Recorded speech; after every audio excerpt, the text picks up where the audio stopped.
de vocês lá. Espero que vocês já tenham visto, acessado as notas de vocês. Se tiver alguma divergência, é só vocês falarem comigo. Observe atenciosamente o seguinte período.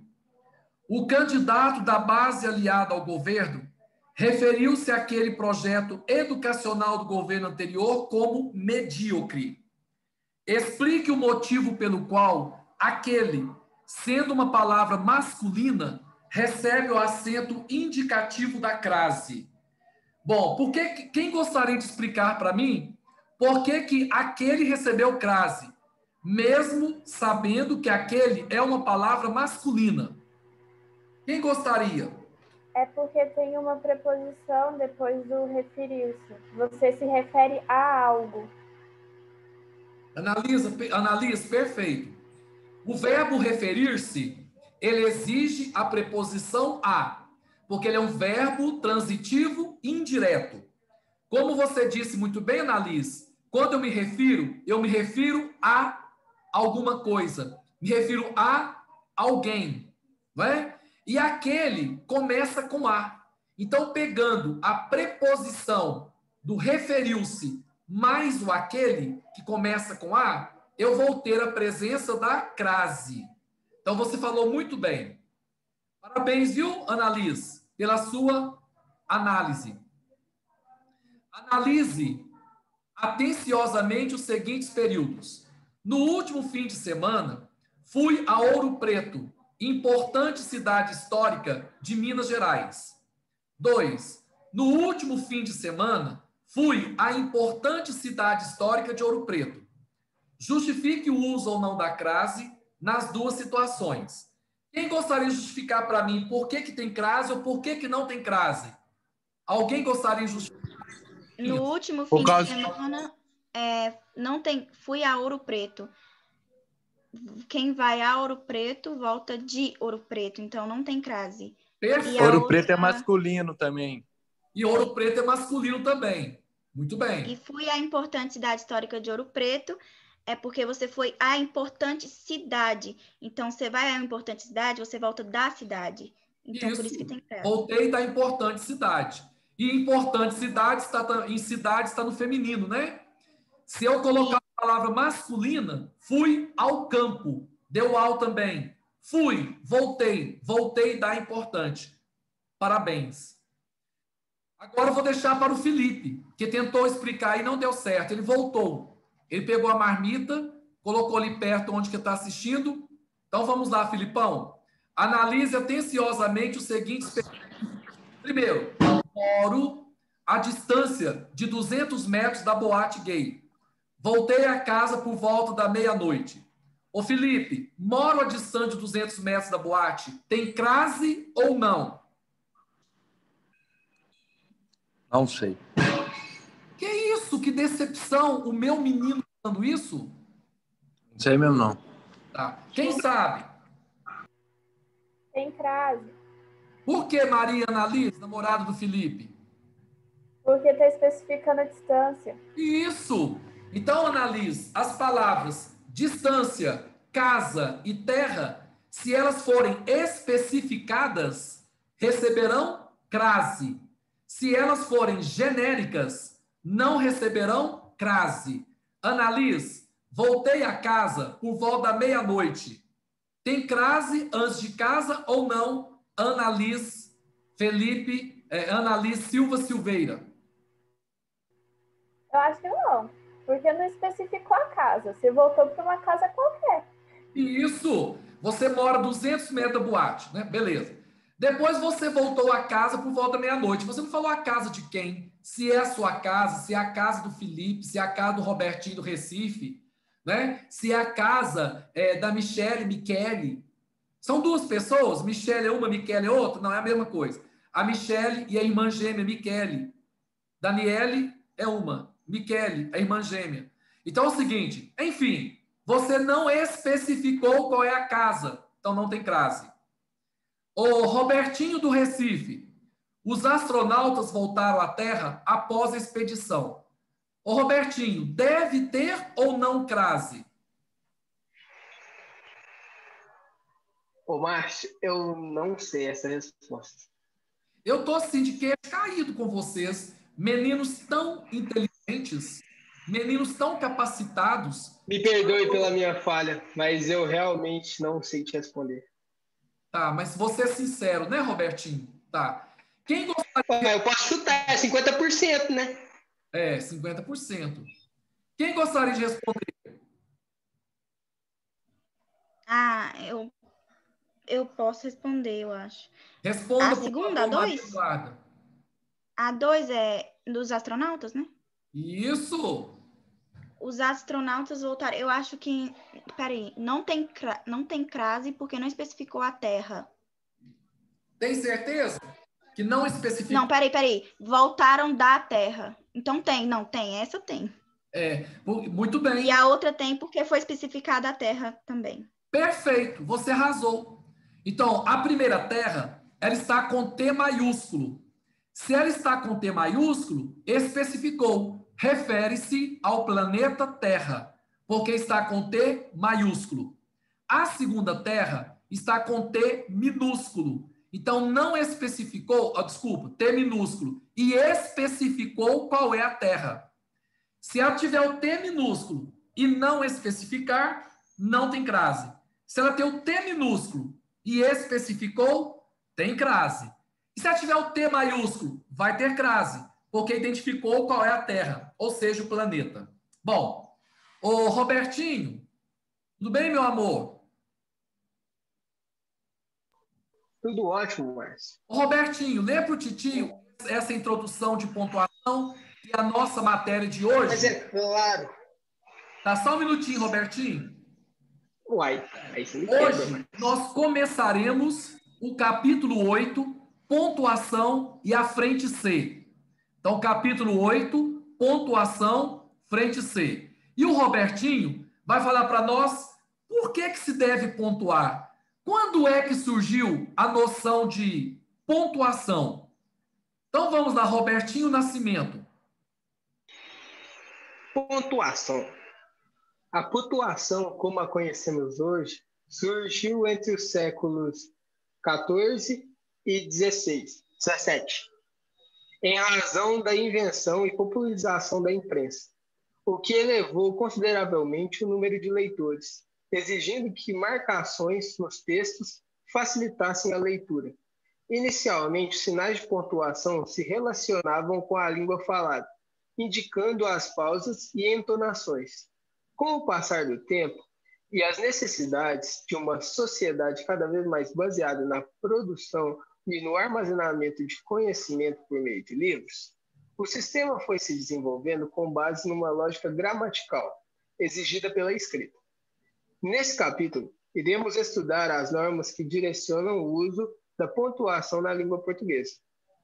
Parece óbvio perceber que as regras e padrões que guiam a comunicação em linguagem escrita e falada são diferentes. A oralidade dispõe de certos mecanismos de expressão que não se transferem para a escrita.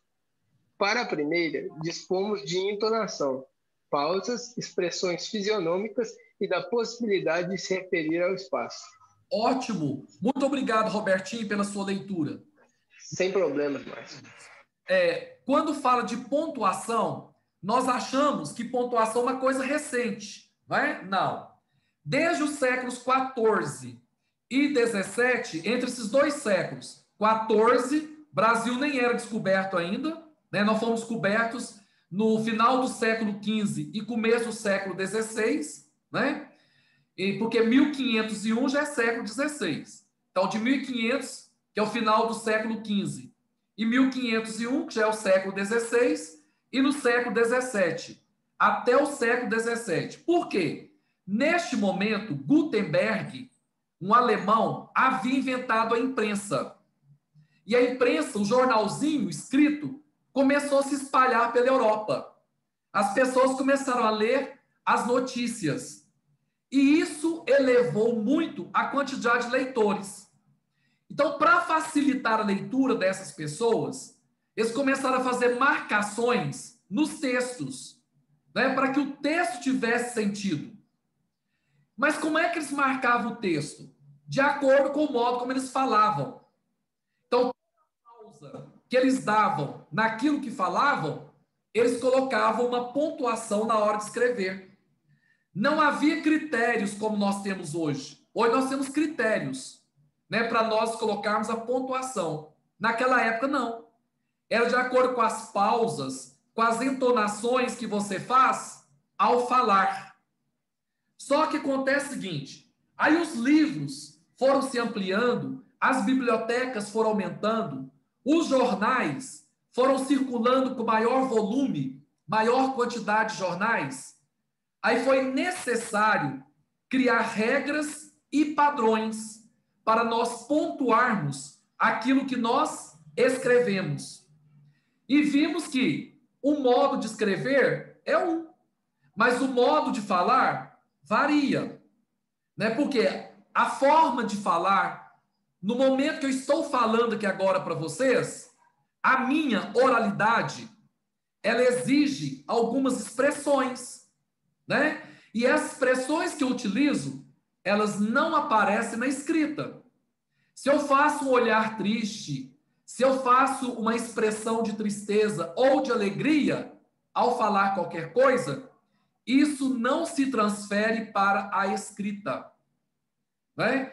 Então, para eu falar, eu tenho entonação, eu tenho pausas, né? Eu tenho expressões de rosto, eu tenho várias possibilidades para eu me referir ao espaço, mas para escrever é somente através, né, de coisas sérias.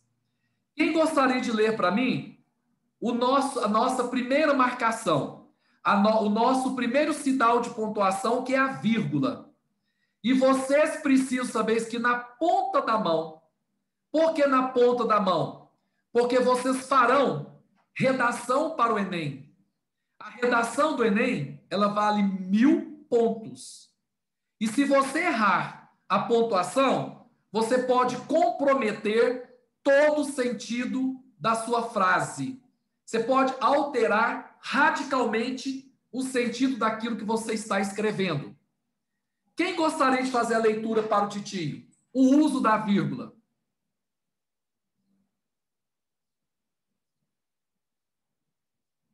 Eu leio. Ah, Filipão, agora eu senti firmeza, cara.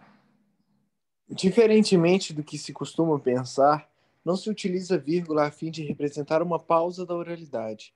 O uso da vírgula está relacionado, sobretudo, à síntese, isto é, disposição dos elementos, sintase, isto é, a disposição dos elementos em uma frase. Dessa forma, pode haver vírgula na escrita sem que isso implique pausa na leitura, bem como pode ocorrer pausa na oralidade que não implique vírgula na escrita. Na frase a seguir, por exemplo, não há vírgulas. Isso porque os termos da oração se apresentam em ordem direta. Exemplo. A apresentação do projeto gerou variadas exclamações durante a reunião. Sujeito mais verbo mais complemento mais adjunto adverbial. Muito bem, Filipão. Muito obrigado, garotão. Tamo junto. Você deu um show, Filipão. Ô, Filipão, só toma cuidado com sintase. Escreve sintaxe e fala sintase, tá? A pronúncia é sintase, que é análise sintática, né? Sujeito, predicado, isso aí. Você leu magnificamente. Você pode ler as missas aos domingos, porque eu sei que você é católico. Então vamos lá.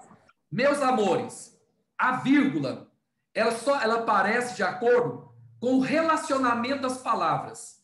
Muitas vezes, quando eu faço pausa ao falar, não quer dizer que na escrita eu vou colocar vírgula. E vice-versa.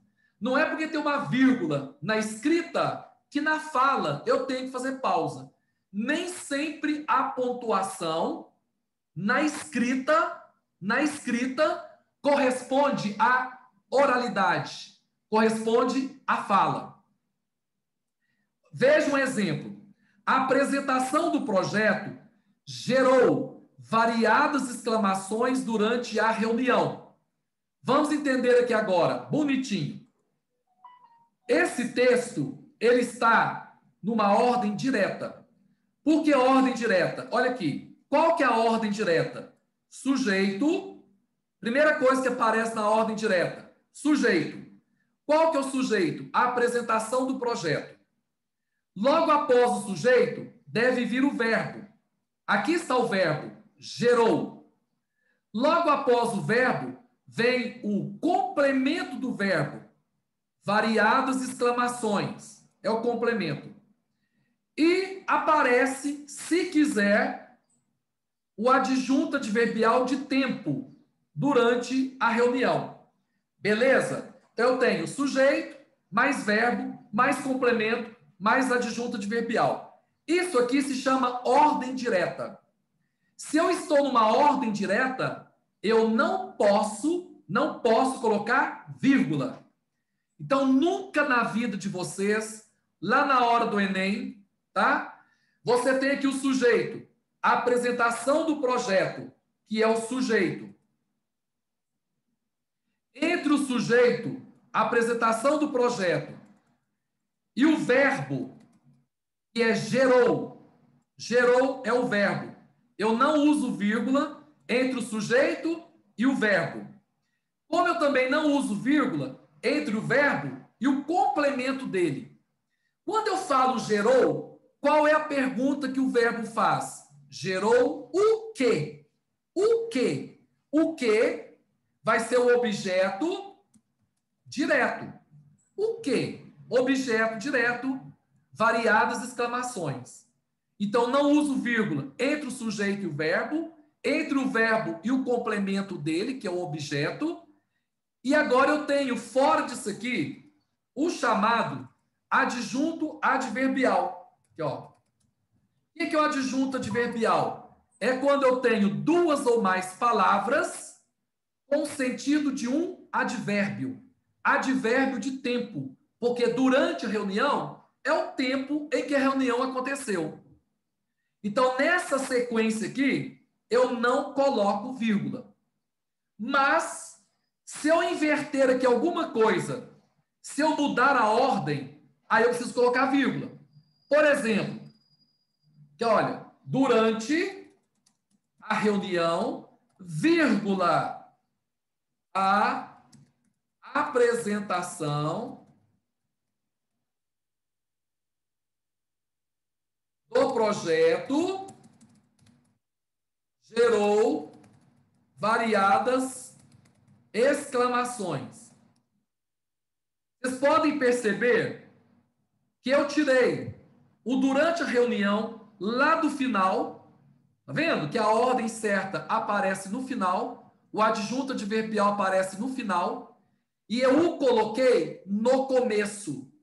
Se eu o pus no começo, eu inverti alguma ordem. Se eu fiz a inversão de alguma ordem, eu preciso colocar entre vírgulas. Tá vendo? Na ordem direta, eu não posso colocar vírgulas. Então, nunca coloquem vírgulas entre o sujeito e o objeto. Desculpa, o sujeito e o verbo. E entre o verbo e o objeto. E o objeto e o adjunto que vem depois. Ficou claro para vocês ou alguém tem alguma dúvida? O Matheus Leão. Matheus Leão está aí? Opa! Eu tô com saudade de você ler para mim, meu. Ô, Márcio, hoje eu tô meio ruim. Tá nada. E não é ruim, não, viu? É ruim. Foi isso que eu falei, foi não? Não, você falou ruim. Ah. A palavra certa é ruim. Ela é oxítona. Você Então, não hoje eu pode tô meio falar. ruim. Você tá ruim. De tão ruim, você ficou ruim. Mas eu confio na sua bondade. Leia para o titio. Começar desse a exceção do sujeito? É, porque a gente sempre deve começar do início. É, correto. A exceção do sujeito, qualquer outro termo que sofreu alteração de posição na frase aceitará a presença da vírgula. Exemplo. Durante a reunião, a apresentação do projeto gerou variadas exclamações. Isso! O adjunto Parabéns. adverbial de tempo, durante a reunião, foi deslocado e, por isso, marcado com vírgula. Isso. Leia o restante para nós. Exemplo, nervosa. Ela aguardava o fim da apresentação. Ela, nervosa, aguardava o fim da apresentação. Em ambos os casos, o predicativo do sujeito nervoso foi deslocado e, por isso, marcado com vírgula. Perfeito. Olha aqui o que eu fiz. Eu desloquei nervosa. Porque qual seria a ordem certa? Ela aguardava, nervosa, o fim da apresentação. Ou ela aguardava o fim da apresentação nervosa. Nós pegamos o nervosa e mudamos de lugar. Colocamos no começo, por exemplo. Começo é lugar do sujeito. Nervosa não é sujeito. Então, se nervosa não é sujeito, não está naquela ordem. Sujeito, verbo, objeto, adjunto. Não está nessa ordem, vem a vírgula. Ela, vírgula, nervosa, vírgula, aguardava o fim da apresentação. Tá vendo? Porque o nervosa tinha que aparecer depois. E ele foi deslocado para o início. Né? Então, por isso, tivemos que colocar entre vírgula. Muito bem. Mateus Leal de Carvalho. Leia para o titio essa propaganda sobre a vírgula. Agora, Márcio. A vírgula. A vírgula pode ser uma pausa ou não. Não espere. Não espere. A vírgula pode criar heróis. Isso só ele resolve. Isso só ele resolve. Ela pode forçar o que você não quer. Aceito. Obrigado. Aceito, obrigado. Parecia um trem na frente aí. Pode acusar a pessoa errada. Esse juiz é corrupto. Esse juiz é corrupto. A vírgula pode mudar uma opinião. Não quero ler. Não quero ler. Perfeito. Obrigado, Mateus. Gente, olha, a vírgula muda o sentido de tudo, né?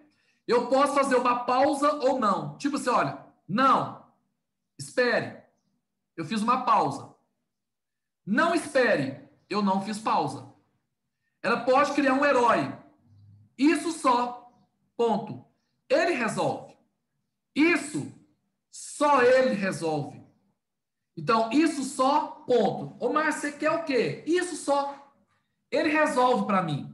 Agora, isso só ele resolve. Mais ninguém resolve. Pode também forçar o que você não quer. Mateus Leal, você aceita um refrigerante? Aceito. Obrigado. Tá vendo? Você aceita refrigerante? Aceito, obrigado. Tá vendo? Quando eu falo assim, aceito, ponto, vírgula, obrigado. Ele aceitou, né? Pode acusar uma pessoa de forma errada. Esse juiz é corrupto. Eu estou falando com o juiz.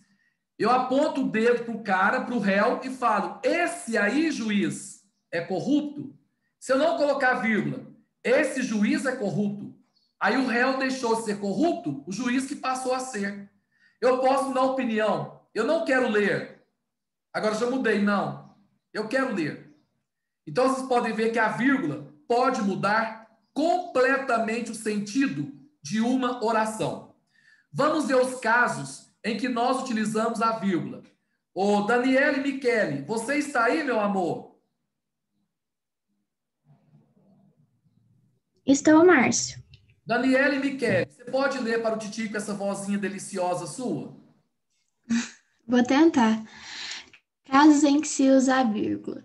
Quando há enumeração de termos com a mesma função sintática, sujeito composto, complementos e adjuntos, desde que não estejam unidos pelas conjunções coordenativas e ou nem. Perfeito.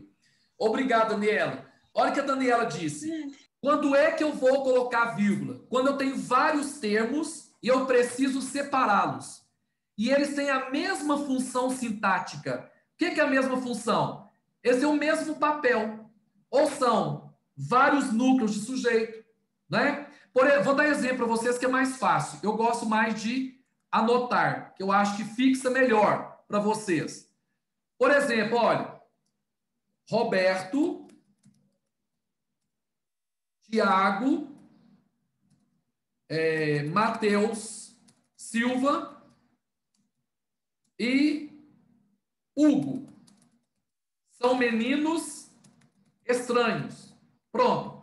Olha aqui. Quem são os meninos estranhos? Roberto, Tiago, Matheus Silva e Hugo. Eles fazem parte do sujeito. E é um sujeito que tem mais de um núcleo. Então, é um sujeito composto. Como que eu fiz para separar as partes do sujeito composto? Eu simplesmente coloquei vírgula. Tá vendo? Coloquei vírgula. Aqui, ó, sujeito composto. Quando também forem complementos, aqui, olha. Quando eu digo Hugo comprou bananas, laranjas, maçãs. Eu sou saudável, né, Márcio? Isso, eu quero saudável. E torresmo. Pronto, eu quero saudável. Comprou torresmo. Então, quando eu falo Hugo comprou o quê? O que vier depois é o objeto direto. Comprou, verbo transitivo direto. Objeto direto, bananas, laranjas, maçãs, torresmo. Eu tenho vários núcleos do objeto direto. Então, vou separá-los por vírgula. Tá bom? Olha a plaquinha do restaurante aqui. Ô, Hugo, lê, por favor, a plaquinha do restaurante. E quem está na porta é o maître do restaurante, que parece demais com Matheus Leão. Lê, por favor. A plaquinha? Isso, querido. Áreas reservadas para brancos, negros, direitistas, esquerdistas, mídia golpista, fumantes, cadeirantes e portadores de Rolex. Ótimo. Esse restaurante, olha o título lá em cima. Tempos de tolerância. Esse restaurante é um restaurante de tolerância. Aceita gente de tudo quanto é tipo, né? E para citar as pessoas que aceitam, ele colocou entre vírgulas. Então, essa é a primeira função da vírgula. É o primeiro caso em que nós utilizamos a vírgula. A Natália está aí? Tô. Natália, você lê, amor? Oi? Você lê para o Titi? Leio. Então lê bonitinho. Quando há intercalação de termos, exemplos.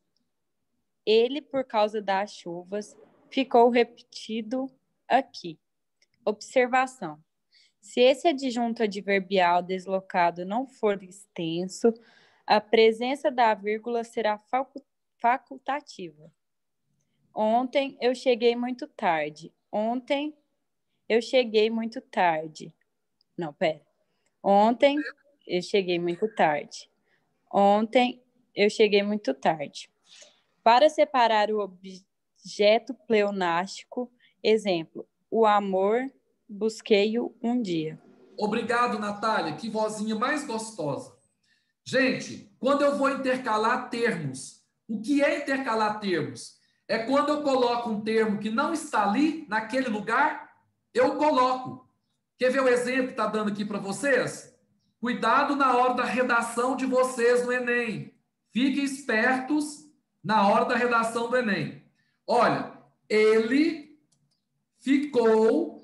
É o namorado da Natália, tá? Foi namorar a Natália e começou a chover. Aí a Natália colocou nas redes sociais para fazer inveja nas amiguinhas. Ele ficou retido aqui em casa por causa das chuvas. Tá? Por causa das chuvas. O que acontece neste caso? Isso aqui é a ordem direta.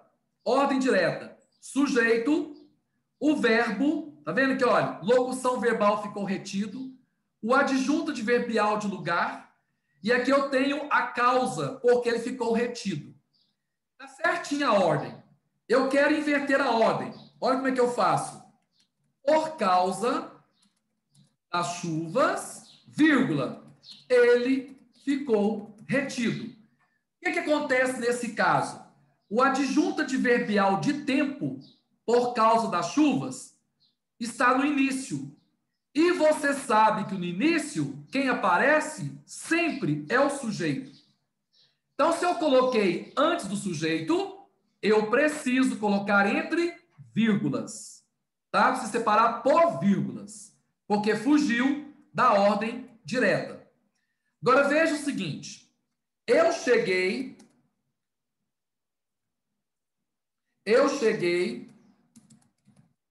muito tarde ontem. É a ordem correta. Vou inverter a ordem. Ontem eu cheguei muito tarde. E uma outra. Ontem eu cheguei muito tarde. Bom, qual que é a diferença das duas em relação ao que está lá em cima?